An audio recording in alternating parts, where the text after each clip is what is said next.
Assalamualaikum warahmatullahi wabarakatuh.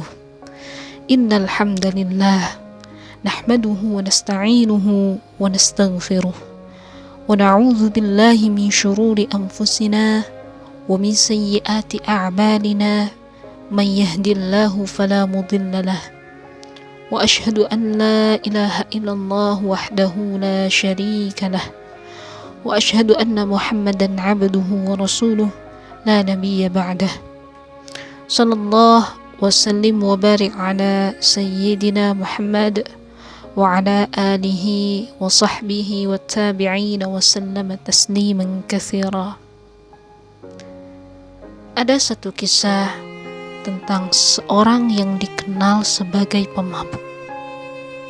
Semua orang tahu akan hal ini. Bahkan orang satu kampung pun membencinya karena kebiasaannya yang tidak baik ini.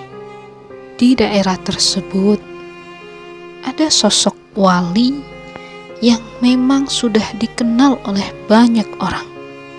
Banyak orang yang datang sowan pada beliau dan meminta doa kepada beliau.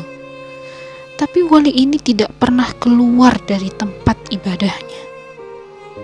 Suatu hari, pemabuk ini meninggal dunia dan tidak ada seorang pun yang datang untuk melayatnya, apalagi untuk memandikannya.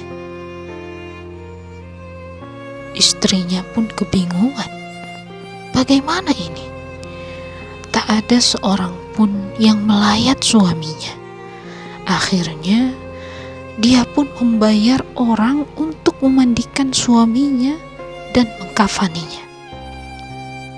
Setelah jenazah selesai dikafani, tinggal disolatkan. Namun juga tidak ada yang datang untuk menyolatinya. Akhirnya dibawa ke masjid. Namun tetap saja tidak ada orang yang datang ke sana untuk menyolati si pemabuk ini. Akhirnya dibawalah jenazah si pemabuk ini ke pinggir jalanan, berharap ada orang yang peduli dan membantu untuk menguburkannya. Masya Allah. Tiba-tiba wali yang tidak pernah keluar dari tempat ibadahnya ini selama bertahun-tahun lamanya kini keluar dan muncul di desa tersebut. Berbondong-bondonglah orang sekampung dengan munculnya wali tersebut.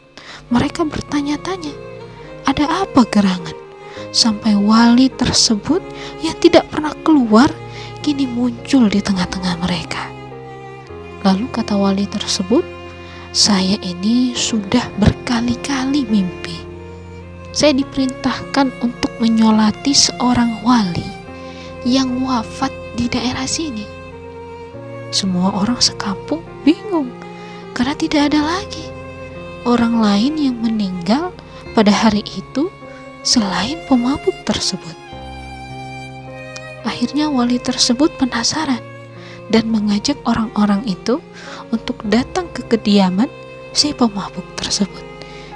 Kiranya amalan apa yang membuatnya dicintai oleh Allah, yang membuatnya menjadi wali Allah? Masya Allah. Akhirnya wali ini pun bertanya kepada istri si pemabuk ini, apa kiranya amalan suami ibu? Dijawablah oleh istri si pemabuk tersebut, semua orang itu sudah tahu bahwa suami saya adalah pemabuk yang berat. Oh, bukan, kata wali ini. Amalan baik suami ibu yang ingin saya tahu. Kata wali tersebut bertanya lagi. Maka dijawablah oleh istri si pemabuk ini, memang ada dua hal keistimewaan suami saya yang tidak ada orang lain yang tahu. Yang pertama, suami saya tidak pernah meninggalkan qiyamul lail. Dia memang pemabuk berat, tapi setelah dia sadar, dia langsung bergegas untuk mandi dan memohon ampun kepada Allah atas kekurangannya, atas kemaksiatan-kemaksiatan yang telah dia lakukan. dan sulit untuk dia tinggalkan. Ya Allah, betapa sulitnya meninggalkan yang haram. Betapa hinanya diriku yang tak mampu meninggalkan kemaksiatan-kemaksiatan ini, ya Allah. Ampuni dosa-dosaku, ya Allah. Engkaulah yang Maha Rahman, ya Allah. Ampuni aku, ya Allah. Jangan kau masukkan aku ke dalam neraka-Mu, ya Allah. Sambil menangis dan meratap.